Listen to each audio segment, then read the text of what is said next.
to remember because it's in your own words. You don't write verbatim from the book, because yes, they have those big words, and sometimes it's hard to remember all the names, so like you said.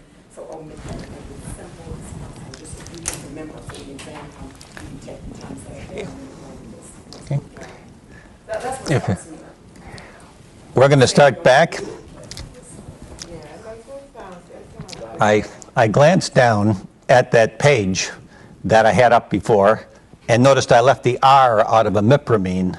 So you might want to take a look. This is the correct way to spell imipramine. And so just so that you have it. It's still used. Oh, yeah. Yeah. Although the research on antidepressants certainly is impressive. I mean, there are new drugs coming out all the time. You're really doing two things. Some of them they're finding they can target the depression better in some drugs, but even more importantly, they're finding that some of these drugs have much less serious side effects, and getting rid of side effects, really is key. Comparable to a lot of contemporary medications? Mm-hmm. Yes. Mm-hmm. These studies, by the way, are fairly recent. I mean, these are not, really old studies. Now, another, large-scale study of the treatment of panic disorder was done by a well-known psychologist named David Barlow. And he compared the efficacy of CBT alone to imipramine alone and to a combined treatment where people got both CBT and imipramine. And the results of the study showed that CBT and imipramine were both superior to a placebo medication. So that, people did end up doing better if they actually were in some kind of treatment. And in this case, imipramine produced a somewhat better quality of response than did CBT. That is, people seemed less depressed who had imipramine than those people who had CBT. Also, but they found that people were better able to deal with being in CBT because some of the side effects of the medication got to people, and that in the long term, it was the cognitive behavioral therapy group that actually improved the most because of the relapse rate of the people who were getting imipramine. This was another study, by the way, that found that if you gave people both conditions, that is cognitive behavior therapy and imipramine, that they didn't get any better than people who got just one of those. And in fact, an interesting thing, and it hasn't been well explained yet, is that the highest relapse rate was in those people who got both. And so they found that, and this has been consistent in a number of studies on depression, that when you really follow up, if people received some kind of drug intervention and it stopped, their relapse rate is higher. And in this particular study, it wasn't even helpful that they were getting some kind of psychotherapy or some kind of psychological intervention. Now, there also, amongst many forms anxiety takes, there is a disorder that's called Generalized Anxiety Disorder, like GAD. And the treatment for this is somewhat in its early phases, although people have had generalized anxiety disorders for decades. And the research has really failed to find many distinctions between various treatments. And the reason I bring this up is, you would think that, anxiety is a very pervasive kind of feeling. I mean, first of all of us know what it is. And probably all of us can probably identify times when you felt a great deal of anxiety in your life. You may be able to identify times in your life where you felt so much anxiety that you honestly felt in a state of panic, or you felt in a state of near panic. And of course, this has been true for generations. So given that we know such experiences take place, and if they take place chronically, of course, they can become very disabling, we really don't know how well cognitive behavior therapy will do. And now part of the reason for this and why the research is lacking is we have been changing the diagnosis itself. That is, we've been changing what makes up the diagnosis. And the variables like uncontrollable and excessive worry were only made part of the diagnosis about 10 years ago. And the studies we have probably only been going on for the last 6 or 7 years. That is, the ones that have been reported.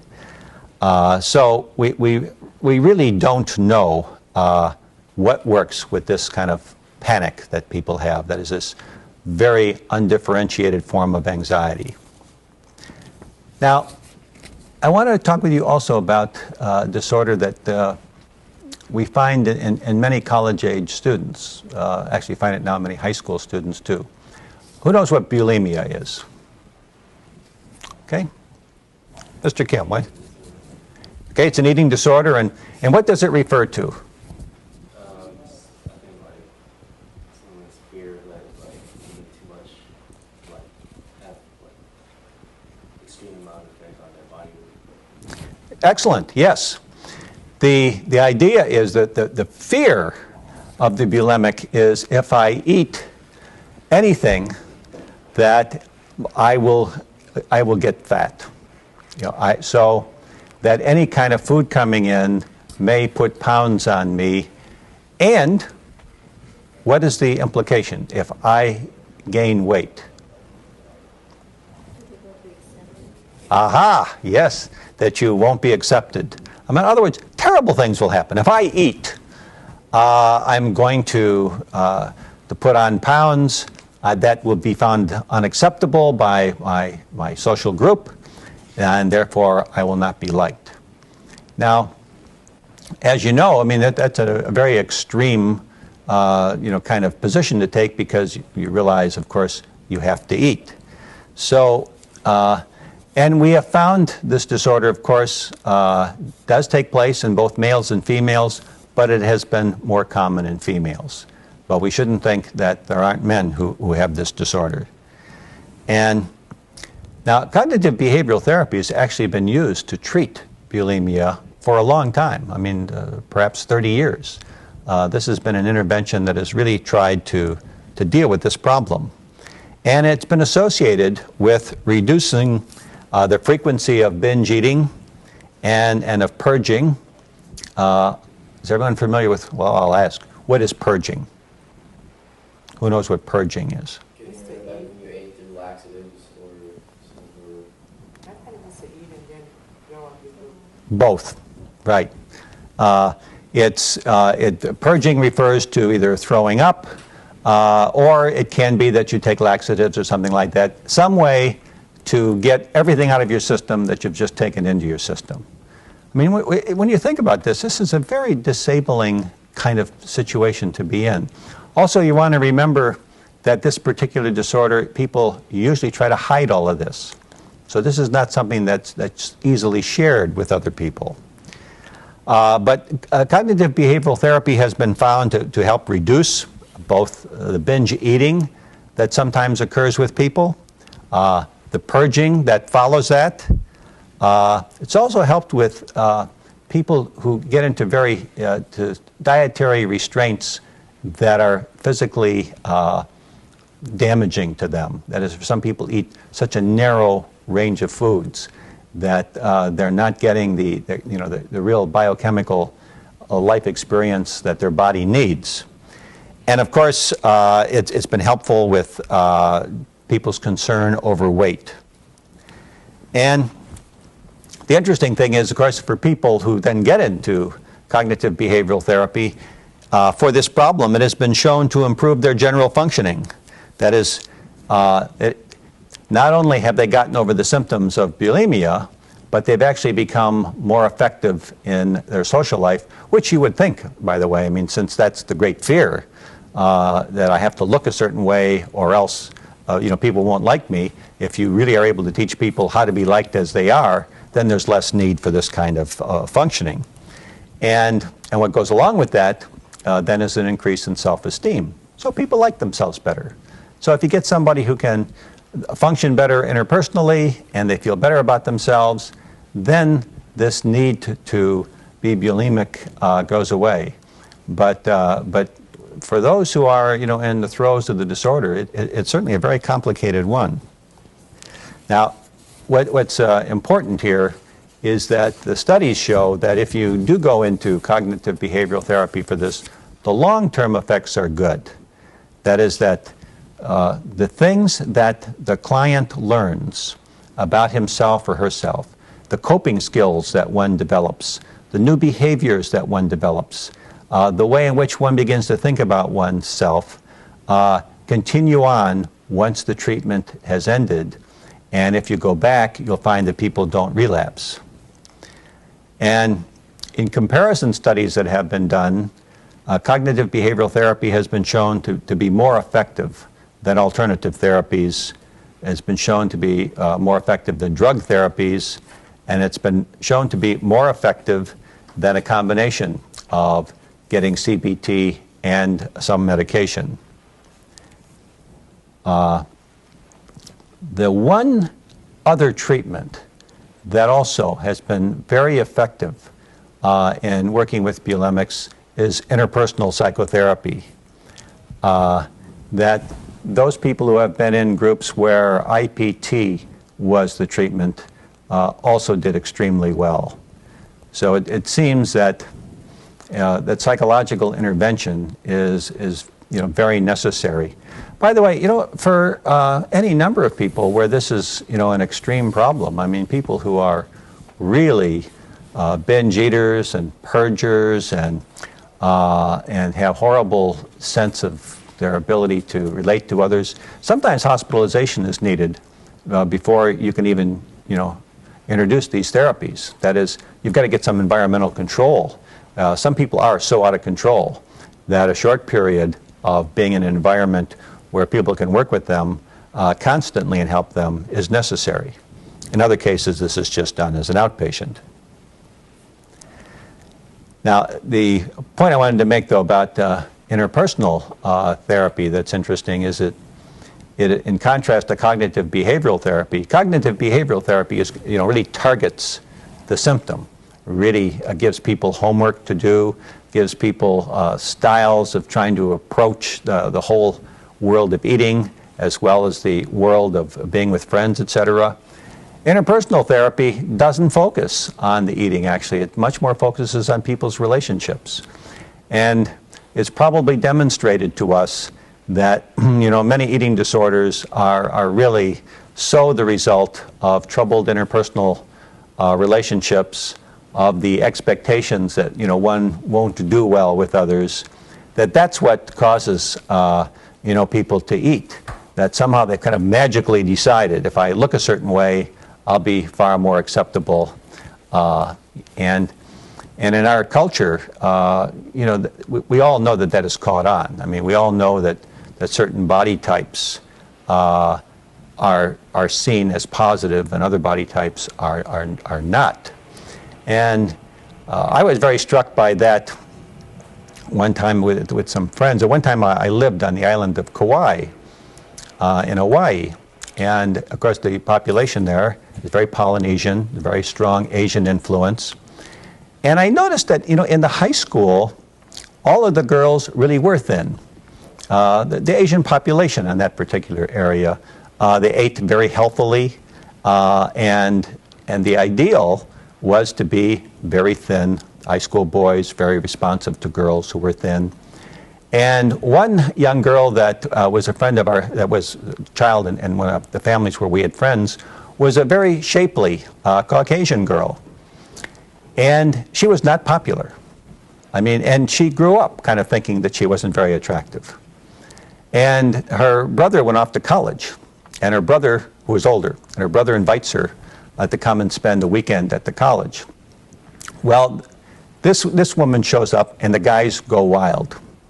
That is, the guys at the college see this very shapely, pretty woman, and they think she looks terrific. She was absolutely stunned, overwhelmed, because she had been in high school all this time, and her particular physical shape drew zip response. Now, what it tells you in this whole thing is that you get into cultural groups, and right now in many, many high schools, like being the thin girl, is really what is attractive. It rules out some people who couldn't possibly be the thin girl. I mean, they just don't have that kind of physical makeup. And it also, shows you that that this is well ingrained. I mean, as you travel around the world, you will find just the opposite. In some cultures where for a young woman to be thin would make her very unpopular. And it's really unfortunate that we have allowed physical stereotypes to get in the way, and then to let people get so committed to a physical stereotype, one that is extremely unhealthy, and one that might be totally unattainable, that people begin to have horrible feelings about themselves and a horrible self-image, that they aren't something that not only they don't need to be, but they could never be. So this problem is more profound at times than has been discussed. Now, I want to talk just a little bit about alcohol use disorders, because again, they're so prevalent in our society. And several treatments have been developed to try to enable people to overcome difficulty with alcohol. And you'll see that behavior self-control training is one of the ways that, that was developed out of cognitive behavioral therapy as a treatment to teach people self-regulation strategies.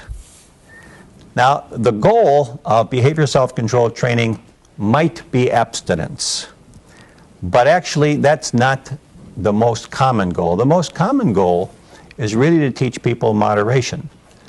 And again, this is in contrast to kind of that all or none approach. And what happens in this treatment is you get the person to focus on self-monitoring as a means of understanding what are the motivations that underlie their drinking. Like, you get people to start reflecting upon, when you want to take a drink, what else is going on? What are the things that lead you to drink? And importantly, what are the things that, do you notice anything that causes you to drink to excess? Are there circumstances in which you drink more than in other circumstances? Is there a point at which like you've had 2 drinks, and that's fine, but if you take a 3rd drink, you're going to behave differently? Can you identify what is it that happens that causes you to take that 3rd drink? And then the focus of the therapy is to learn, first of all, to cut back on drinking in such situations, and also to develop more adaptive skills so you can do something else rather than drink to cope with the anxiety that comes up in a certain stage. And if you're going to be a therapist working with someone like this, and the first part of the intervention is to determine what are the high-risk situations that cause someone to drink excessively. I mean, you really need to, because almost always, by the way, these are interpersonal situations. So you want to find out, like, what is the environment? What is it that happens in the environment that creates a lot of anxiety? And what is it that causes the person to feel that, the only way to cope with this anxiety is, I need another drink? Now, an important part of this particular kind of behavior self-control training is, if you're going to apply it to people who drink alcohol, is that relapses are very common amongst people who have difficulty with alcohol. I mean, rarely will you find somebody who comes in, they're having trouble drinking, you kind of identify how much might you drink safely, what is the amount that once you get to this level you're really doing damage, and the person says, aha! Now that I know that, I'll only drink this much. That's not what happens. People learn, they realize that, yes, I shouldn't drink more, but people go out and drink again. And they drink to excess again. And the one thing that really is important with behavioral therapy, or cognitive behavioral therapy, is that we try to get people to focus on single instances, rather than to think, I went out and I drank to excess again, therefore I'm a failure, therefore therapy isn't working, therefore I myself am a dysfunctional person. And it's very important, and that's one of the real pluses in cognitive behavioral therapy, is that kind of emphasis on don't get overwhelmed by one situation and one time when you did something like this. Now, this, by the way, you know, is complex in the sense that there are some people who unquestionably are physiologically addicted to alcohol. That is, for them, it is an all or none situation. There are some people, once they begin drinking, they really can't stop drinking. And that's why organizations like AA have been so effective, because, you know, AA really builds up. AA, by the way, you know, has a very behavioral approach to it in many respects. You know, it has 12 steps that you try to go through, in which, you know, they get you to reflect very much on yourself, and you have certain goals that you're going to meet. But importantly, it's a 24-hour-a-day, 7-day-a-week intervention, and you know, that's pretty rare. And it's 24 hours a day, 7 days a week for life. Like, you have a sponsor, you have a person you can always call. So if you have a craving that's incredibly intense and you think it's going to overwhelm you, you can call someone and talk to someone. Usually that person will come and be with you. In essentially every city in the country, there are many meetings of AA every day. So people can go to social settings and get support from others. They can talk to others about their craving, etc. And one thing that has done is to create for us an uncertainty about drinking problems. That is, there's no question that there are people who are physiologically dependent on alcohol. There's no question that these people have to make a choice to either stop drinking entirely, or they will continue to drink to excess regularly. They will harm themselves, and in many cases, harming themselves also causes harm to others because of accidents. Sure. I apologize, sir, but including the treatment AA with alcohol anonymous, is that considered a form of CBT, or a CBT can be inclusive of this and separate? No, it's certainly not considered a form of CBT. Alcoholics Anonymous is really a treatment unto itself. And, you know, was started by a lay group. It uses, you know, some principles that you might find in CBT, but it uses principles you would find in client-centered therapy, and it's really quite a different intervention. The reason I bring it up is I want to contrast certain things you have to know about who you're working with. If you're really working with someone who is physiologically addicted, then having them in a program like AA is probably very important for their welfare. And AA, and I'll talk about this later when we talk about other forms of psychotherapy, but AA does have some limitations, but in terms of its efficaciousness, it is an incredible organization that has done wonders for people who are physiologically addicted. The problem that comes is whether or not someone is physiologically addicted or they're psychologically addicted, and there really is a difference. Those who are, you know, using alcohol as a means to cope with a lot of psychological difficulties are the people that get cognitive behavioral therapy and have done well. And it's not always easy to determine, you know, which of those two groups we're talking about, although you can get some insight in terms of whether or not there's a history of alcoholism in the family. You also can get some insight if the person has been doing kind of episodic drinking around highly emotional issues. You know, that is, they started drinking right after the breakup of a relationship. They started drinking right after they failed something in school, or they failed something at work. In other words, you can relate the drinking pretty clearly to some events. It hasn't been going on a long time. Those are the kinds of things that you can overcome. Now, it's interesting, too, to tell you how social drinking is. In college, and if you read any of these studies, it's really unfortunate. College students binge drink a lot. And studies show that during that time, people are undergraduates especially, people do a lot of drinking. It's not uncommon for people to have 6 to 10 drinks in a night, and to do so sometimes for many nights consecutively. And there has been a belief that, this will lead people to, later on when they get married, go to work, do other things, that they'll be alcoholics.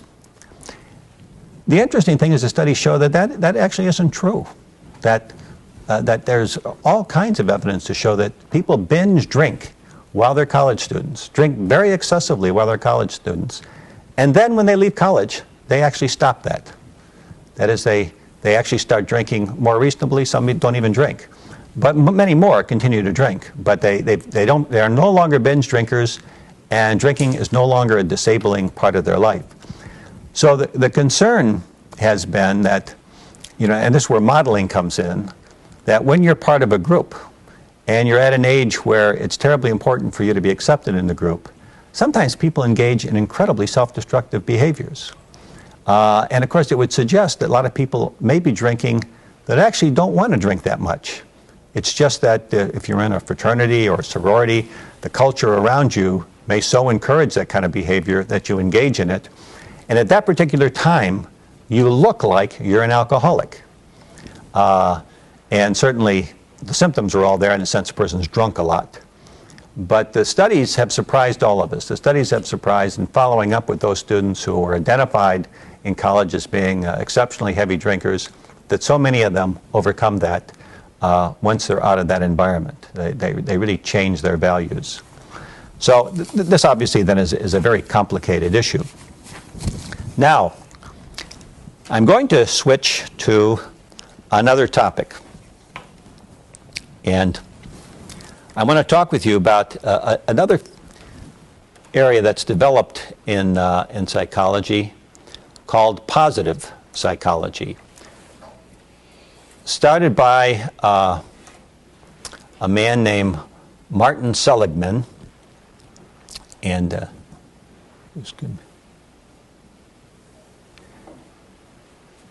that when I say that was started by, actually, positive psychology is very old. It really started probably 100 years ago. That is, when psychologists got interested in certain things like creativity, and they began to look for not only creativity but high intelligence. So they began to look for gifted children, and psychologists started studying gifted children at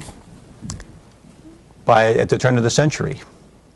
And what happened was that we got away from that. We got away from studying those attributes when especially after the Second World War, where our interest really became more in studying those parts of personality that are disabling.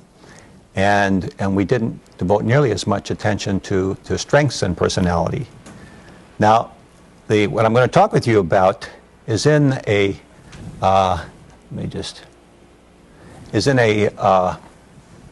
article written by Marty Seligman, as I mentioned, and Mihaly Csikszentmihalyi, one of the hardest names you will run into. Good thing that Marty was the first author, so they can refer to it as an article by Seligman. It's in the American Psychologist, which is kind of the premier journal for the APA. And it's called Positive Psychology, an Introduction.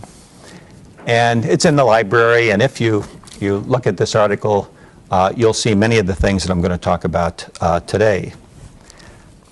Now, why I'm bringing this up is this is a theory that is very much coming into effect. That is, we are now back to taking a look and examining what are some of the things that are really good about people. That is, what are strengths that we should be studying? Because if we study strengths, we may find ways to develop those in people, or for people who have them, to bring them out, and to bring them out better than we have in the past. So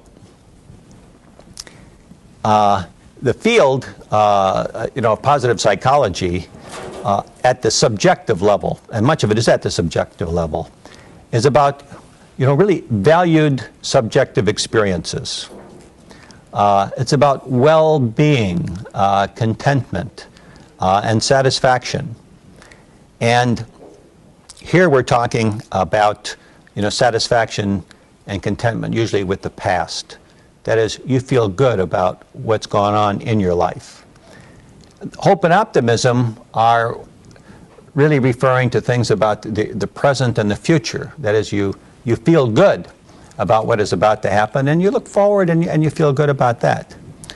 Flow and happiness, you'll find, we'll talk about, is really about now, that your life is in a nice state. It flows nicely. One feels good and one is happy. And these experiences, if one is having them, obviously are highly valued. It's wonderful to be having a life that's filled this way, and you want to be able to have these kinds of virtues available to you as much as possible. Now, Seligman and others have been studying people at the individual level and looking at positive individual traits. And these are very different than what, up till now, we just finished talking about alcoholism. Before that, we're talking about anxiety. Before that, we're talking about depression. And we've been talking about conflict. Now, all of a sudden, we have a group come along and say, let's take a look at those personality aspects that actually improve your life. And let's first of all see if we can identify them, and then we can see whether or not we can help you to improve them. So first of all, you have the capacity for love and vocation.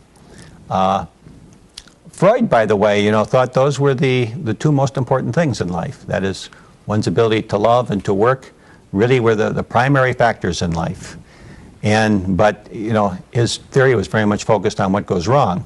Seligman in his group is really trying to focus on how can you make these things go right.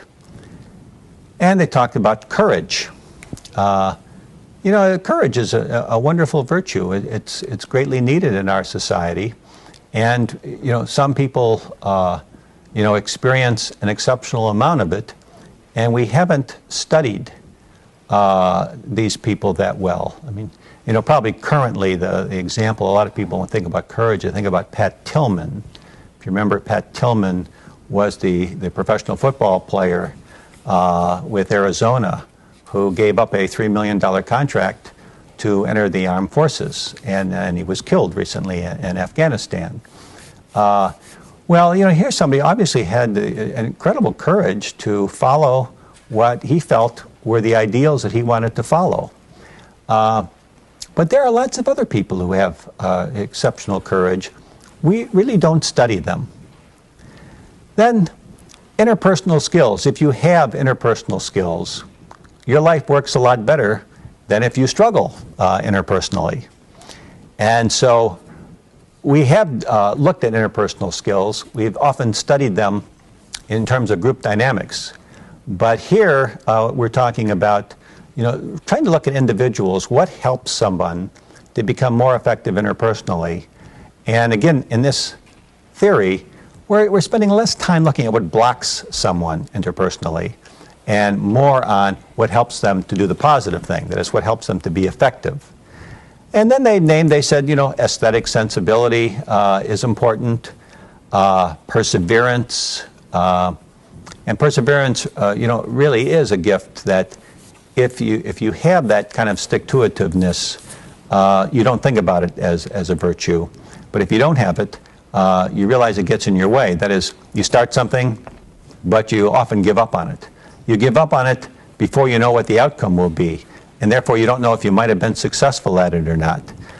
So being able to persevere in things that you value is really important. Being able to forgive.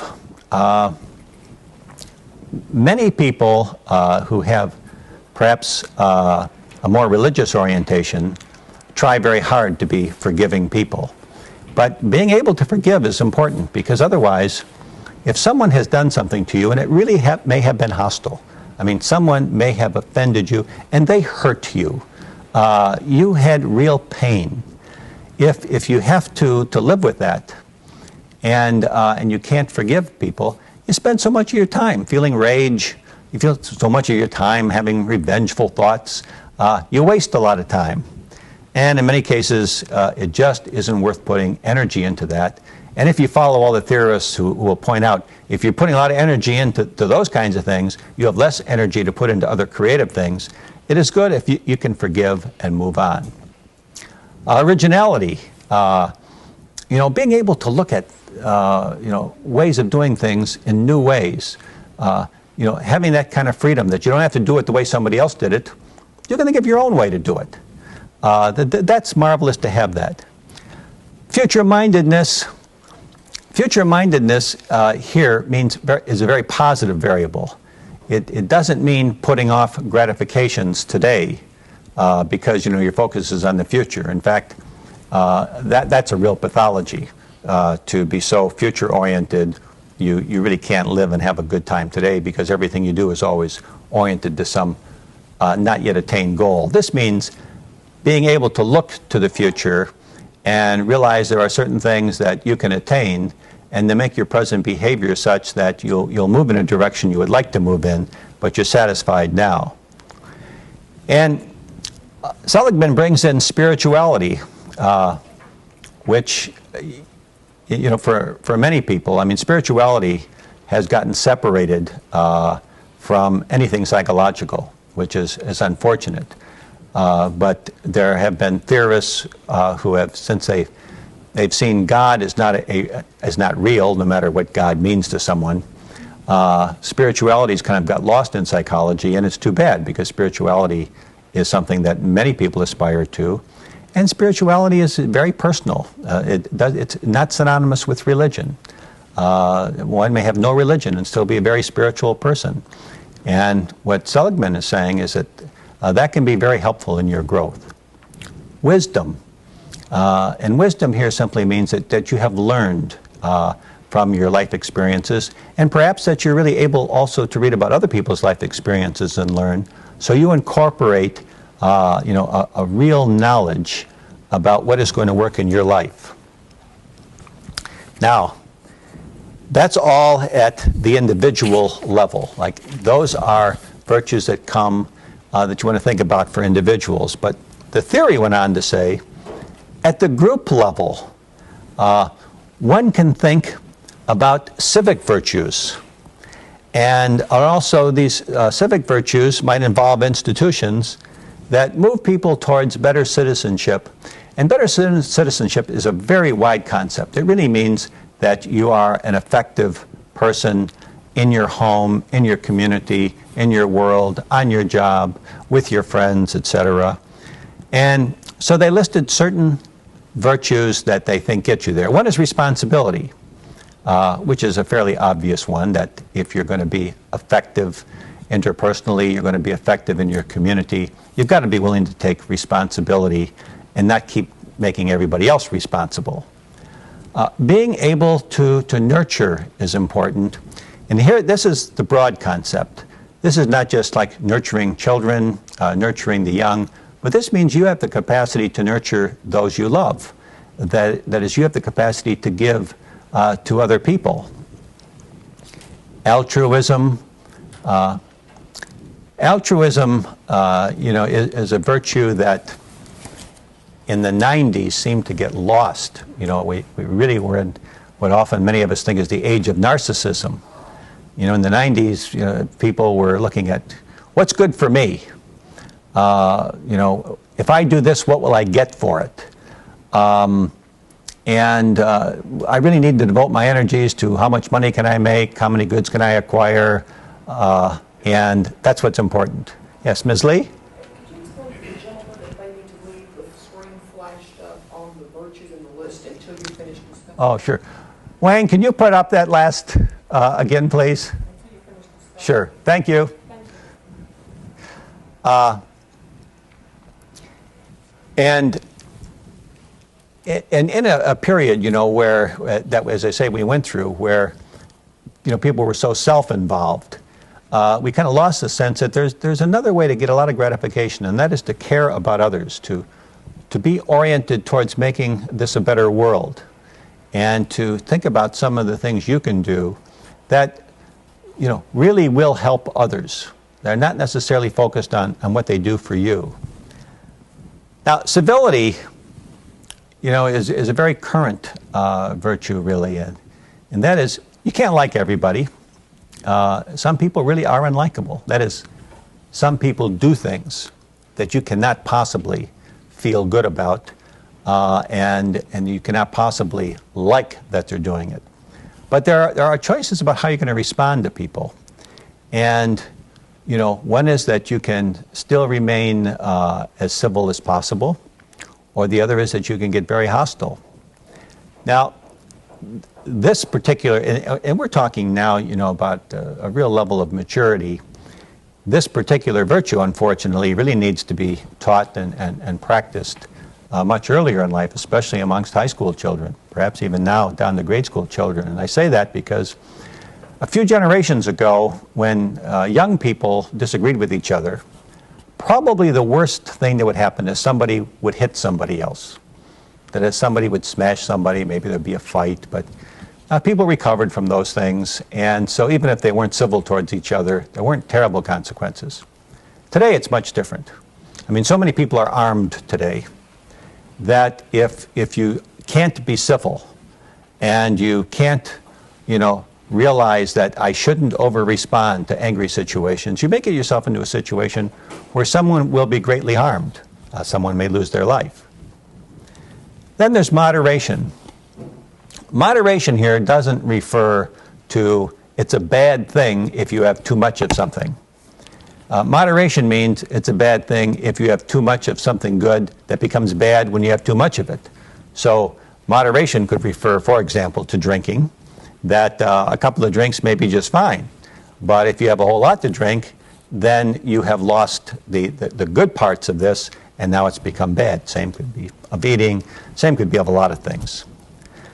Tolerance, you know, we live in a world today where there's real question about what kind of ability do we have to tolerate various other kinds of values. And, you know, when you look at the number of wars that are raging and how blind the wars are, and rather than people trying to develop a sense of tolerance, that is, I can tolerate how you do things, even though it's very different than how I do things. I can tolerate that you value things other than I do. I can tolerate that you value one God and I value another God. That those kinds of things, you know, are very important. We haven't learned at all yet how to teach tolerance. And you look at the struggles like Israel and Palestine, for example. I mean, every single day, you know, you see people being killed, no matter which side you feel for, or if you feel for both sides, you still realize, you know, how will these groups ever come to develop some sense of tolerance of each other? Maybe a more optimistic one is Northern Ireland. You know, for maybe, 30 years or more, some will tell you, of course, for 100 years, it's probably true. But I mean, Northern Ireland, the Catholics and the Protestants have simply fought. And they fight blindly. And since it's a very small, you know, area, of course, they kill off all kinds of people on both sides. And of course, when one side does something bad, the other side retaliates. Yet, over time, a lot of people have tried to intervene and to get these two groups to begin to look at the other group as perhaps having a point. And more recently, you know, for the last couple of years, we've actually had some peace there. But it's taken a very, very long time. This is an incredibly important virtue if we can develop it in people. And so positive psychology is trying to teach us we need to focus on these things. And work ethic, you know, meaning make work appropriate. Now,